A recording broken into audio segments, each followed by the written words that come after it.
கேழ்வரகு இட்லி பண்ணுறது எப்படின்னு பார்ப்போம். அதுக்கு வந்து கேழ்வரகு 1 கப்பு, இட்லி அரிசி 1 கப்பு, 2 கப்பையும் போட்டு நான் 2 மணி நேரம் 2.5 மணி நேரம் ஊற வச்சு நல்லா சுத்தம் பண்ணி எடுத்து வச்சுருக்கேன். அதுக்கு வந்து 1/2 கப்பு உளுந்து, 1 ஸ்பூன் வெந்தயம். இப்போ வந்து இது ரெண்டையும் 2.5 மணி நேரம் ஊற வச்சு சுத்தம் பண்ணி எடுத்து வச்சுருக்கேன். பாருங்கள், ராகியையும் அரிசியும் ஒன்றா ஊற போட்டு சுத்தம் பண்ணி இப்போ கிரைண்டருக்குள்ளே போட்டேன். இது ரெண்டையும் இப்போ மாவு ஆட்டி எடுத்துக்கிடுவோம். பாருங்கள், நல்லா ஓடிடுச்சு பாருங்கள். மாவு நல்லா நைஸாக ஆட்டியாச்சு. இப்போ தோண்டி எடுத்துருவோம். எடுத்துட்டு உளுந்த போடுவோம். அடுத்து பாருங்கள், அடுத்து உளுந்த ஆட்டி எடுத்துக்கிடுவோம். பாருங்கள், நல்லா உளுந்து ஆட்டியாச்சு. இப்போ தோண்டி எடுத்துருவோம். உளுந்தையும் தோண்டி எடுத்துருவோம். போதும். பாருங்கள், ராகியமும் உளுந்தும் ஆட்டி இப்போ 2 ஒன்றா ஊற்றி வச்சுருக்கேன். இதில் வந்து உப்பு போட்டுக்கிடுவோம். உப்பு போட்டு ரெண்டையும் நல்லா கரைச்சி ஒரு 5 மணி நேரம் புளிக்க வச்சுருவோம். நல்லா ஒன்றா கரைச்சிருங்க.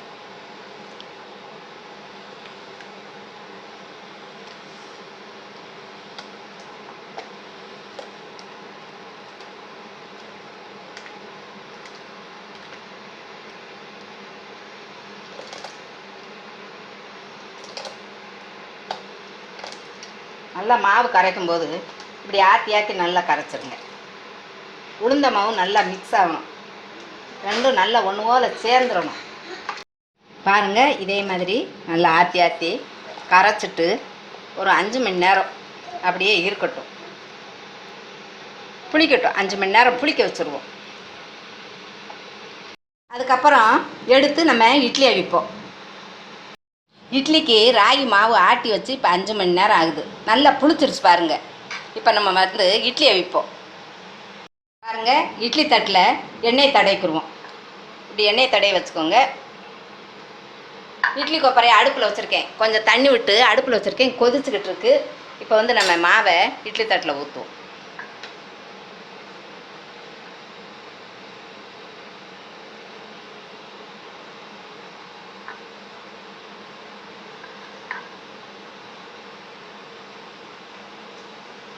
மாவை கொஞ்சம் கொஞ்சமாக எடுத்து இட்லி தட்டில் ஊற்றிக்கோங்க.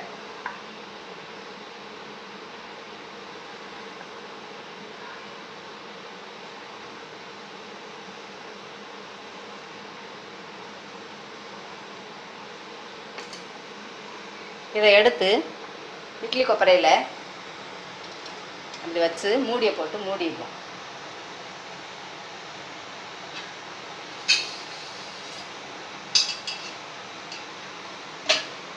பத்து நிமிஷம் வேகட்டும். அதுக்கப்புறம் திறந்துப்பாங்க.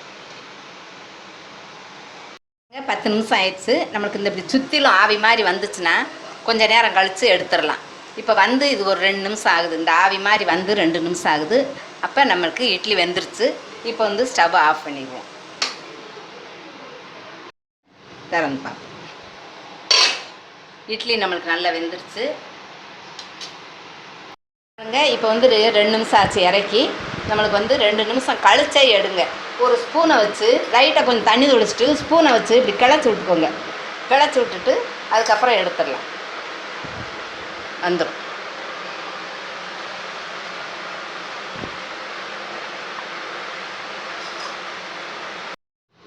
பாருங்கள், இப்போ வந்து நம்மளுக்கு ராகி இட்லி ரெடி ஆயிடுச்சு.